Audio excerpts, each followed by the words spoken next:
Mike, are we out of touch with beer culture, or is it the kids that are wrong? Get off my bar's yard! More of that coming up, but first, the booze news in beer. We're talking about AI. Mike, AI is taking over. Is it about to make all of our beer? It's about to just take over the world and kill us. To Explain. In Belgium, there's a company that's researching AI-based beer improvements. Now, we're not talking about just recipe development. We're talking about looking at the chemistry of beers, looking at the best rated beers from Belgium. What makes them great? Well, let's look at that chemically. Pump this stuff in that data into AI. Then the AI can look at beers that aren't rated as well and tell you, well, that beer is missing X, Y, and Z chemicals and X, Y, and Z ratios. Let's dose those in there. And what they found is that by following the AI's recommendations to take mundane beer to next level beer, they were able to create a better rated product according to judges. So Mike, is this a good thing for the beer industry? No, it's a terrible thing for the beer industry. I mean, first of all, I hate technology and it scares me. But that aside, the AI does hold, there's a lot of ways that I think that it has the potential to make a better world, particularly medical research and the ways that you can increase the speed of different stuff, trials and tests. But with beer, what made Belgian beers great? What made Belgian beers great? I still remember the first time that I had a Belgian beer. It was a million years ago, and I was in training in Oldenburg, and we drank this funky beer that was crazier than any beer I'd ever drank. Blue Moon? They explained to me, Blue Moon. No, Blue Moon probably wasn't even around. It was actually Beer Dave Gazpacho, not how you pronounce his last name, but Beer Dave. Soup Dave. Yeah. Soup Dave. Beer Dave, I learned years later, taught that class and explained that like it was spontaneous fermentation, that it was this funk and bacteria that fell into the vat in this ancient Belgian brewery. And that's what created this really crazy, funky depth of flavors in the beer. Creativity driven by constraints. Correct. And also happenstance. And also training your consumer to understand and appreciate better depth of a product. Why this is good. So what you're explaining about what AI is going to do is help brilliant beer makers tailor their beer more to the lowest common denominator of what a beer should taste like. And that's exactly why, I mean... Well, that's part of it, but it also is going to help mundane beer makers elevate their beers without even trying to the lowest common denominator. Yeah, so it's taking part of the art out of everything. And, you know, there's this whole on net effect. Does it make beer better? Maybe. But what does it strip out of the fun of it and the artistry of it and just the human experience of it? You're killing all of that. homogenizing the whole situation. Correct. And that way you're removing any nuance and fun. Yeah, and I think And where can you learn? I think that you're just going to dumb down some of the world's smartest beers. And yeah, and maybe smarten up some of the world's dumber beers. Sure. But maybe we're oversimplifying and maybe we're looking at this the wrong way. And maybe people are going to be using it as a way to be like, okay, if I want X, Y, or Z flavor in my beer, I know exactly what compounds I can use to give it that, and I can really elevate or change this in a way I wouldn't be do otherwise. But is that really going to be what happens when a corporation gets a hold of it? No. No, eventually the AI is just going to make the beer. And even if that's just what it does, and I don't want to go too far down this route, but it's like, you know, I have this thought a lot about like even GPS. I even have to use it now to get places because they don't even believe in road signs or maps anymore. But, you know, is it easier to get from point A to point B with GPS on your phone? Yes, it is. Is there something to be said for the stories and the times that I spent in my youth literally lost? You know, there were some adventures that happened with that stuff. So even when it's good, we're removing a certain just human experience to everything. And I don't know, I think it's just sucking the fun out of life. So get off my fucking lawn. The beer news was brought to you by the Luddites. The Luddites brought to you the beer news. In wine news, French wine prices are expected to fall. Now, Woo woo. that is kind of good news. Yeah. But unless you're a French winemaker. Now, the issue here is one of a global economy. Fuck off, Francois. What I think is interesting here is that the reason French wine prices are falling is one, there's a glut of French wine. But that's driven by the fact that French wine demand is going down because Spanish wine is significantly cheaper to make right now, and it tastes good because Spanish wine is good. So, and because of the EU, it's very easy to get Spanish wine into France, where it's cheaper to make and cheaper to grow and cheaper to make just good wine. Yeah. So French people are actually buying less French wine, they're buying more Spanish wine, and the Spanish wine is finding more of a global market and blah, blah, blah. So what we're seeing is like these global economic factors impacting French wine. And now it's not cheap to live in France. It's expensive for the government to subsidize French wine, which it already does. So the thing is do we keep French wine cheaper through further subsidies, or do we just let French wineries and French wine tradition, and we all know the French love fucking tradition, die? Now, what I think is really interesting is juxtaposing that against American wine culture, specifically California, that's very much struggling right now to get anybody younger than a fucking boomer to give a flying shit about $70 bottles of Cab Sav, because who the hell wants to buy a $70 bottle of fermented fucking grape juice? Not me. So Boomers are the only ones that have the money. So it's not just me. So are we gonna? They took all the money and fucked everybody else. They're the only ones that can afford a $70 bottle of wine. Exactly. So are we gonna see now? What's happening in France, I don't necessarily think is great or whatever. It doesn't matter. But are we gonna see something similar with this glut of wine in France happening with American wines and prices going down? Can we see actual affordable American wines coming in our future as a result? Can we take a lesson from the EU and apply it here? Is Mexican wine about to flood the market? Well, I don't think that last thing's gonna happen, but is there a way to get fucking American wines cheaper again? Well, I don't know about the last part, because part of it is there's a lot of complicated things that I think you just referenced there, that none of which I understand, that has to do with trade policy and tariffs, or the absence of them, and what is or is not included in your tax base and your quality of living, etc. What I can say for all of that is that I've been drinking Spanish and Portuguese wines for a long time because I like them. They're good. I mean, they're really good. They're hotter climates, and there's just these juicy, complex flavors to them. God, I love Portuguese whites. So oh fucking my good. God, the Portuguese wines are brilliant. Yeah. And they're really well priced for what they are. I mean, you have been able for a long time to be able to get a Spanish or Portuguese wine that just blows away a $70 California wine for 12 or 14 bucks. So, I don't know. There is when you make a product in China, it's a shittier product. It's cheaper to make, but it's made poorly. With wines, it's not the same thing. Your Spanish and Portuguese wines, I think they're better than the French wines that I've had. So if they're cheaper, there's a reason that the French are buying them. It's because they're better wines for less money. So, but the extent to which the government is subsidizing any of that, I don't know. That happens a lot in France. When you try to apply it to the United States, one of the issues with the United States that we have discussed in the past is real estate ownership. So if you're Mondavi, you bought a boatload of California when it was dirt cheap, when it was priced like Iowa farmland, and now you own it, and now you own some of the best terroir in the world. Well, at least best propaganda terroir. Yeah, I mean, it's good. It's they produce really good wines in California, as well as Oregon and Washington State. I'll take Oregon wines over California currently, personally. I agree with that as well, actually.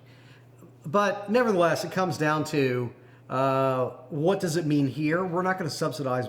Well, we will find ways to subsidize the rich in this country. Oh, we always do. Yes. So will we subsidize the richest wine growers?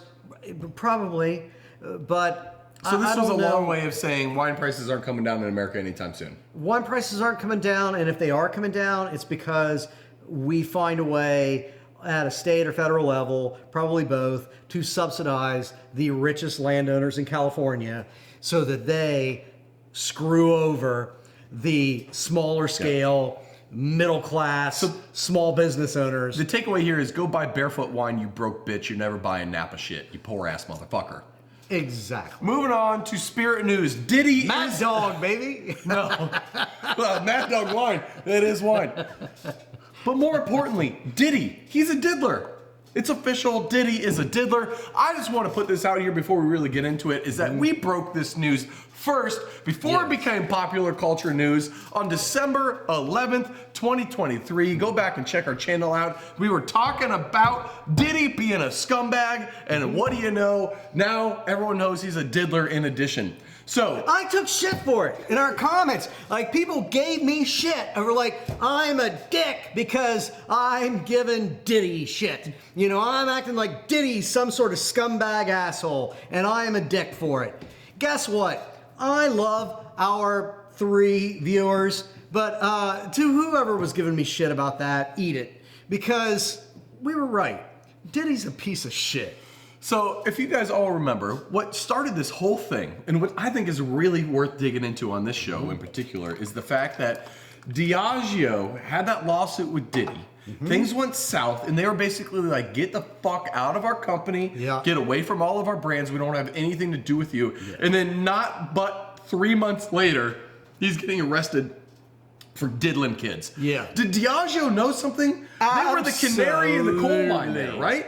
Absolutely. That company is big enough that they had to know, because his only contribution to that tequila was his name and his brand.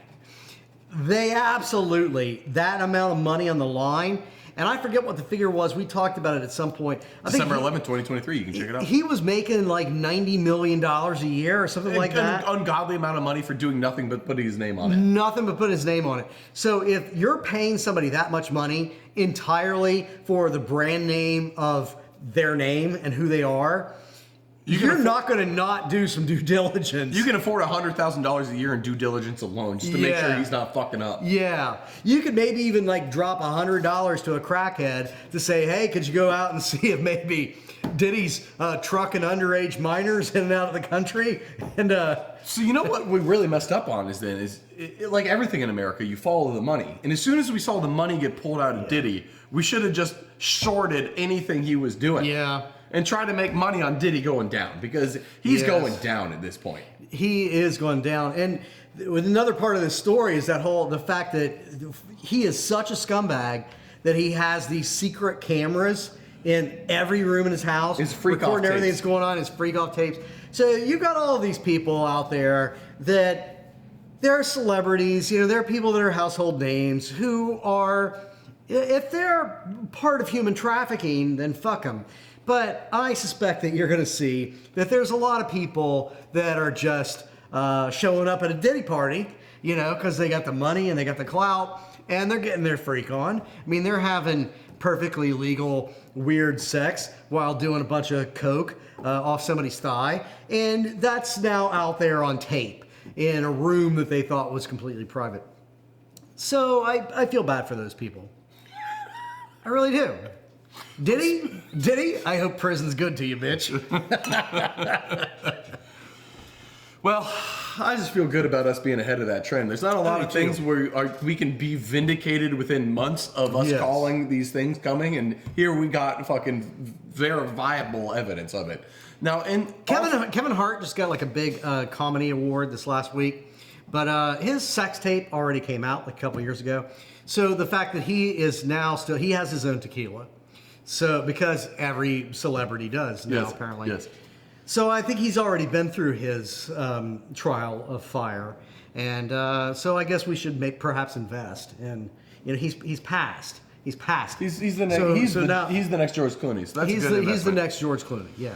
Well, in not celebrity-related spirits news, the home distilling case is moving up the courts through Texas about home distilling being unconstitutional. The ban on home distilling being unconstitutional, that is. So, Mike, what is your thoughts here on home distilling? Is it actually unconstitutional? Should we be allowed to home distill? I know it's horribly unsafe. Like, you can make yourself go blind if you're not careful. You can blow up your home, but that doesn't mean we shouldn't be able to do it. This is America, after all. This question is really a question of who controls the right. Is it a states' right thing? Can the federal government prohibit it across the board? And my initial reaction was that it was crazy because it came out of Texas, and I think part of the arguments are completely legally unsound. But I actually find it interesting. I think that they have a very valid point. Like, alcohol law in this country is screwed up for a lot of different reasons, but it really starts with the 18th and 21st Amendment. So we criminalized alcohol with the 18th Amendment, and when we did that, part of the 18th Amendment was that we gave the federal government, it says it in the language, we gave the federal government and the state government concurrent jurisdiction to criminalize alcohol. Then with the 21st Amendment, we repealed the 18th Amendment, and we specifically gave states complete control over criminalizing alcohol.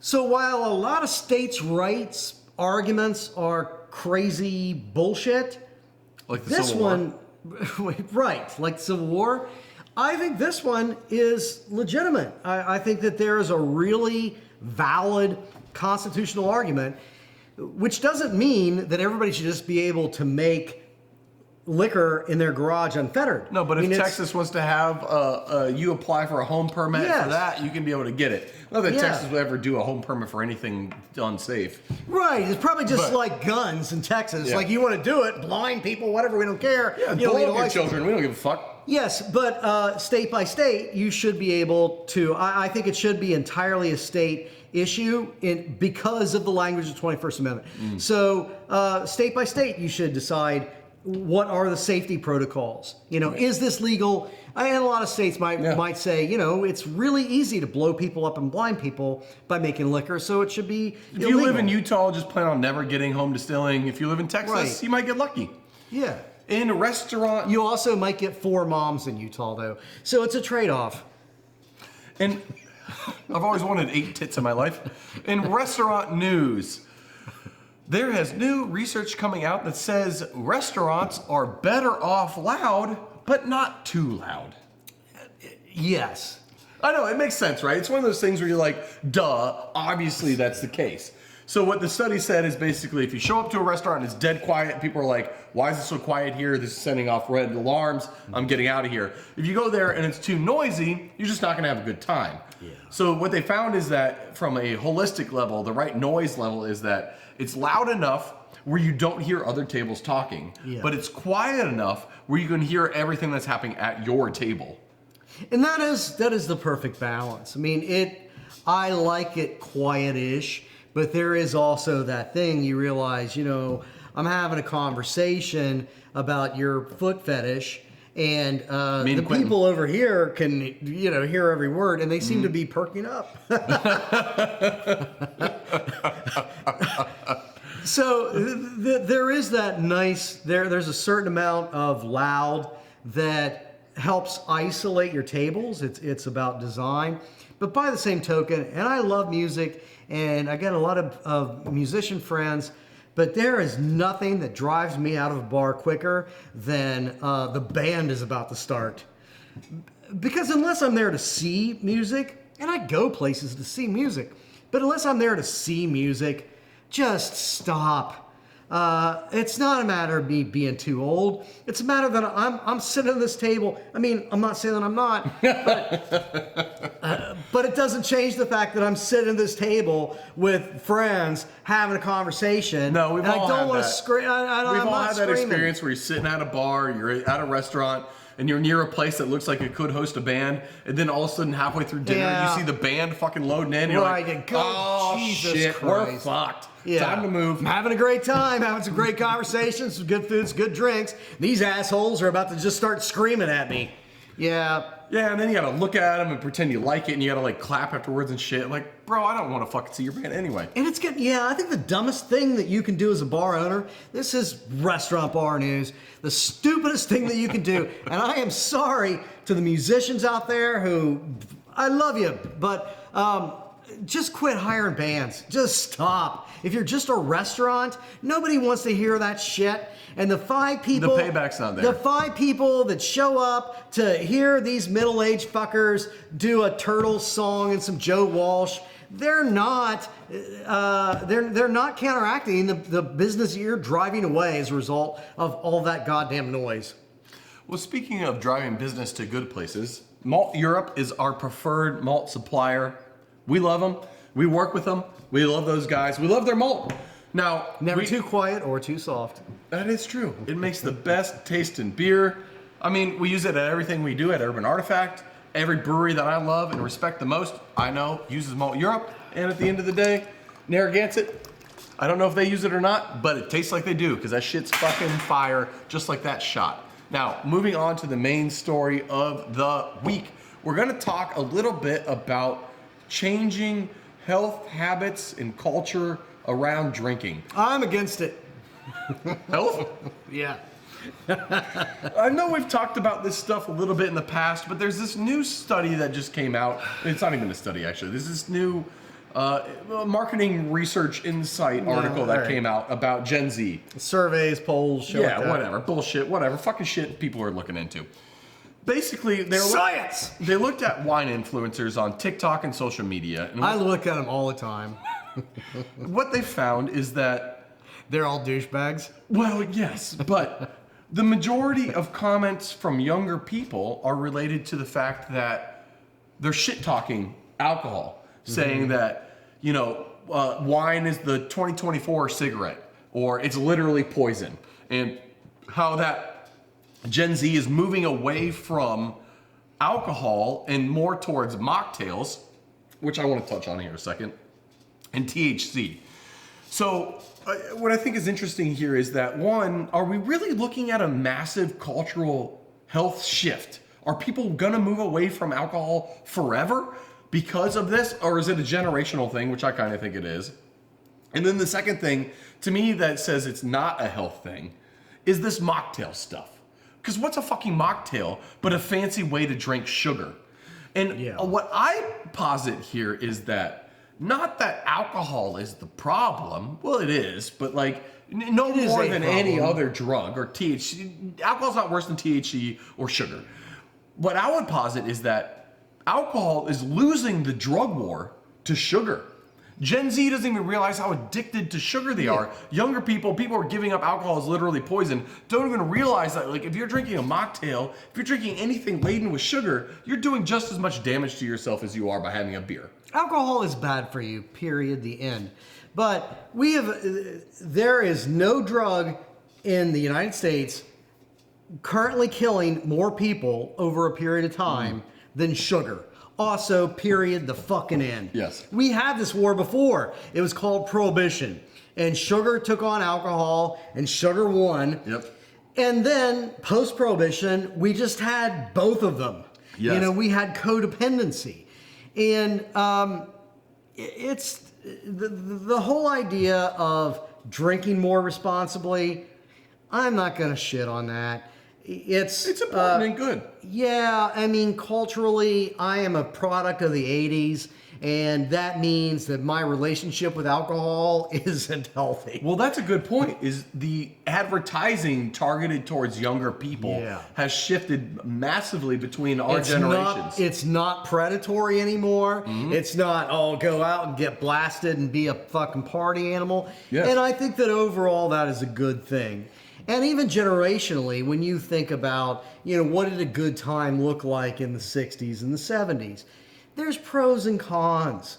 You know, you chain smoked, you did a bunch of coke, you got drunk on a bunch of liquor, you had, you tossed your car keys in a bowl and drove home drunk with somebody else's wife. And you fucked Fred's wife. Yeah, I mean, most of that sounds fun, and I'm for it.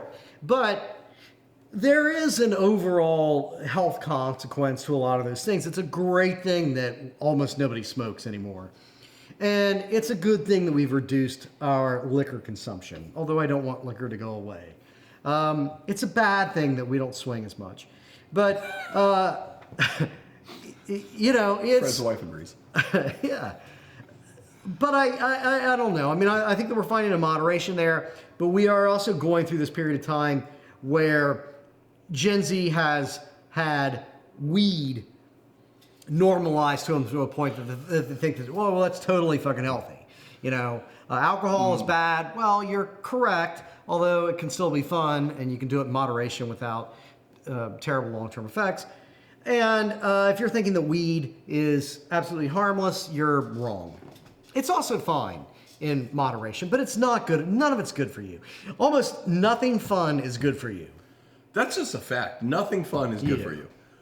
That's just that's the end of it. Like that sums it up. So it's a balance. It's a balance. To me, how long do you want to live, and how much fun do you want to put into that time that you have? You know? And I don't chalk this up to anything more than just the ebb and flow of cultural attitudes around drugs and what drugs are okay and what drugs aren't, as cultures happen, as generations happen. Yeah. Gen Z is coming off of several generations of Gen X being all about the party lifestyle with the light beers and everything you were talking about, into millennials being all up their own asses with craft beer. And now we're talking Gen Z who just looks at both these generations. Oh, and the boomers with their fucking wine. Yeah. So you have three generations. Well, wine, liquor, cigarettes. I mean, the boomers were really kind of there was a lot of so it's consumption going on. Three generations of just like fucking weird ass alcohol abuse. And Gen Z's just like, you know what?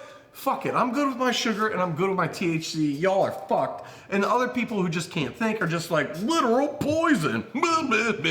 And so like not looking about the fact that their THCs, I guarantee you 30 years from now, they're gonna be like, damn, THC is fucking actually really bad for you and we just fucking overlooked a lot of dumbass shit. Because obviously that's going to be the fucking case. Because we weren't adult enough to study it properly anywhere in the intervening years. I mean, we're in an area of complete ignorance with THC, really, because the federal government criminalized being able to study it in meaningful ways. Yes. Because it wasn't the radical, crazy drug that the Nixon administration wanted to make it to be for political reasons. So we don't have real answers. I mean, we know how shitty alcohol is for you because we have been studying it actually for a very long period of time, and it's not good for you.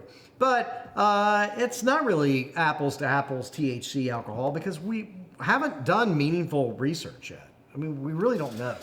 Well, in other news of drinking healthy, there is a study that just came out from the UK that says that if you record how much you drink while you're drinking, you're going to drink less. And, Sure. That's the end of it. So this app is thinking like, hey, here's a market for me to develop this app called Drink Less, and I'm just going to help promote people to drink less by, you know, giving them a means of checking in how much they're drinking while they're drinking, and in theory they'll drink less. But to me, that just sounds like buzzkill of the app. That fat little health guru Gene Simmons, or not Gene Simmons, Fat he's little a Kiss health guy. guru Gene Simmons. Richard Simmons. It was like Deal was like what made him really rich. Like it's the same thing. Like, well, I'll put these amount of calories onto this side of my ledger. It's the same thing. It's also very similar to that thing that Speaker of the House Mike Johnson does with his son, like the porn check-in, which you and I do together. Like I tell you the porn that I'm watching, and you tell. But I mean, like I'm like, oh, Brett, you're really gonna fucking dig this, right? And the craziest thing I saw recently was, well, we'll talk about it later. Yeah, I mean, right. Of course, if you're tracking every amount of drink that you have, you're probably going to be more cognizant. You're going to be more thoughtful. I understand the mentality of it. We had 2 beers at lunch today, and like 2 beers at lunch, not that big a deal. Whatever, it's a Friday. Yeah. We record these on Fridays if you're listening on Monday. But they were large beers. That's the thing. When you look at it like on an ounce basis, like, oh damn, we had 44 ounces for lunch. That was just 2 22-ounce beers, 2 beers. So yeah, I get it.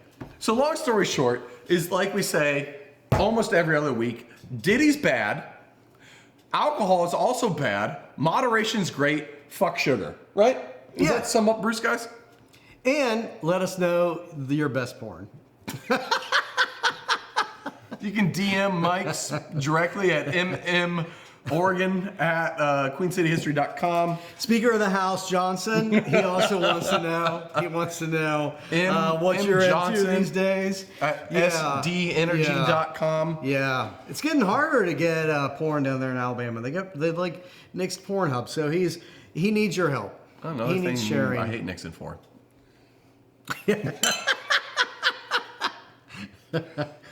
All right, have a good week. We love you, people. Cheers.